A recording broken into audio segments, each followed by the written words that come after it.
ఇవాళ డిసెంబర్ 7 తారీఖు నాడు అధికారాన్ని చేపడితే 48 గంటల్లోనే 2 రోజుల్లోనే 2 పథకాలను అమలు చేసి ఆడబిడ్డలకు ఉచితంగా ఆర్టీసీ బస్సులో రవాణా సౌకర్యాన్ని కల్పించి ఇవాళ మేడారం జాతర సీతక్క దగ్గరికి వెళ్తే లక్షలాది మంది ఆడబిడ్డలకు ఉచిత బస్సు రవాణా సౌకర్యాన్ని మన ప్రభుత్వం కల్పించింది.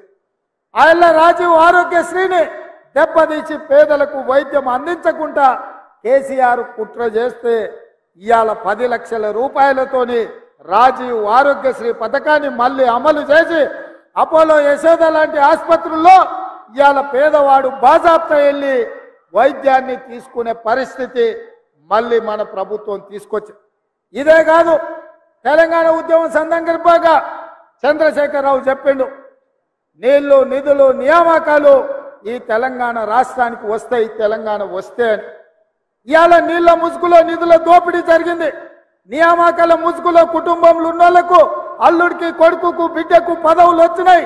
సడ్డకుని కొడుకుకి రాజ్యసభ వచ్చింది, చుట్టపోనికి మంత్రి పదవులు వచ్చినాయి. కానీ లక్షలాది మంది నిరుద్యోగ యువకులకు ఉద్యోగ నియామకాలు చేపట్టలే.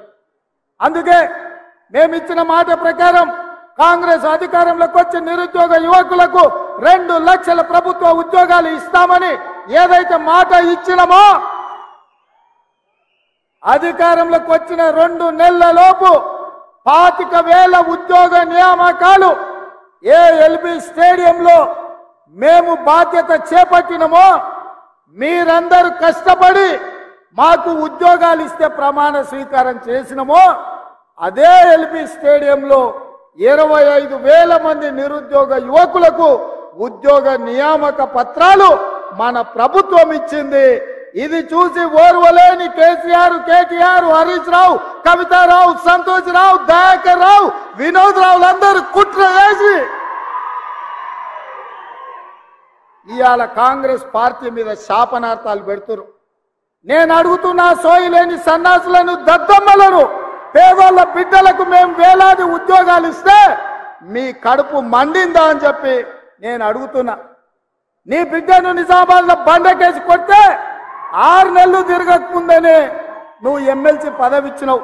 నీ సుట్టపోని వినోద్ రావును కరీంనగర్లో బోతి తీసి పాతి పెడితే ప్లానింగ్ కమిషన్ వైస్ చైర్మన్ ఇచ్చిన 6 నెలల. మరి నీ కుటుంబానికి ప్రజలు బండకేసి కొడితే ఉద్యోగాలు ఇచ్చుకున్నావు కదా. మా పేదల బిడ్డలు, మా దళితుల బిడ్డలు, మా గిరిజనుల బిడ్డలు, మా ఆదివాసుల బిడ్డలు, మా బలైన వర్గాల బిడ్డలు, మా మైనారిటీల బిడ్డలు, నిరుపేదల బిడ్డలు 10 ఏళ్ళు తల్లిదండ్రులు ఊర్లలో కష్టపడి రూపాయి కూడబెట్టి అశోక్ నగర్ చౌరస్తాల్లో, దిల్సుఖ్ నగర్ చౌరస్తాల్లో కోచింగ్ సెంటర్లలో చదువులు చదివించుకొని వాళ్ళ పిల్లలు 10 ఏళ్ల నుంచి పెళ్లిళ్ళు గాక ఉద్యోగాలు లేక రోడ్ల మీద తిరుగుతుంటే ఏ ఒక్క రోజైనా నువ్వు ఆలోచన చేసినవా చంద్రశేఖరరావు అని నేను అడుగుతున్నా. ఇవాళ నీ బిడ్డలకు ఉద్యోగం లేకపోతే నీకు దుఃఖం వచ్చింది. ఉన్న ఫలంగా వాళ్ళకు పదవులు కట్టబెట్టినావు. మరి 10 ఏళ్ళు పెళ్లిళ్ళు కాకుండా ఉద్యోగాలు లేకుండా పేదోళ్ళ బిడ్డలు రోడ్ల మీద వీధులు ఎంబడి నిరుద్యోగులుగా తిరుగుతూ చెట్లకు ఉరేసుకొని చచ్చిపోతుంటే నువ్వు మనిషివా, మానవ రూపంలో ఉన్న మృగానివా కేసీఆర్? నువ్వు ఏ ఒక్క రోజైనా ఆ పేదోళ్ళ బిడ్డల గురించి ఆలోచన చేసినవా? కానీ మేము మా ఇందిరమ్మ రాజ్యంలో అధికారంలోకి వచ్చిన వెంటనే నిరుద్యోగ యువకులకు కావాల్సిన 25,000 ఉద్యోగాలు ఇవాళ మేము నియామక పత్రాలు అందించినాం. మార్చి 2 నాడు మళ్ళొక 6-7 ఉద్యోగాలు ఇవ్వబోతున్నాం. గ్రూప్ 1 పరీక్షల్ని నోటిఫికేషన్ ఇచ్చినాం.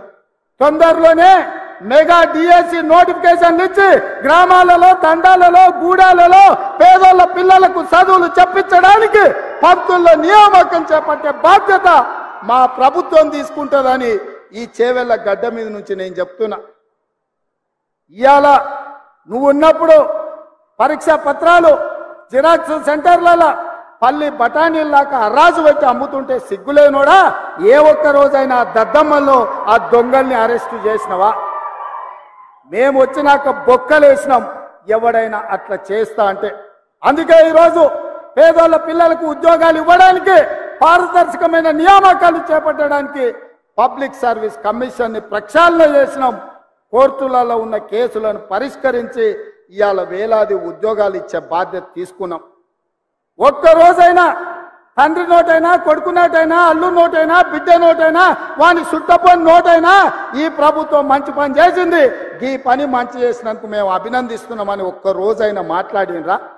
పొద్దున్న లేస్తే గవే చెత్త మాటలు, సొల్లు వాగుడు. ఎప్పుడు ఇది పోతుందా, ఎప్పుడు మేము కూర్చుంటామని. ఒక ఆయన అంటాడు ఇది 3 నెలలు కూడా ఉండదని, ఇంకొక ఆయన అంటాడు 6 నెలలు కూడా ఉండదని. నేను చెప్పదలుచుకున్న సన్నాసులను, ఎవడైనా 3 నెలలో 6 నెలలో ఈ ప్రభుత్వం ఉండదు అని గ్రామాలకు వచ్చే మా కార్యకర్తలు వాళ్ళని పట్టుకొని యాప చెట్టు కట్టేసి లాగుల తొండలిడ్చి కొడతారని చెప్పి నేను ఈ సందర్భంగా చెప్పదలుచుకున్నా.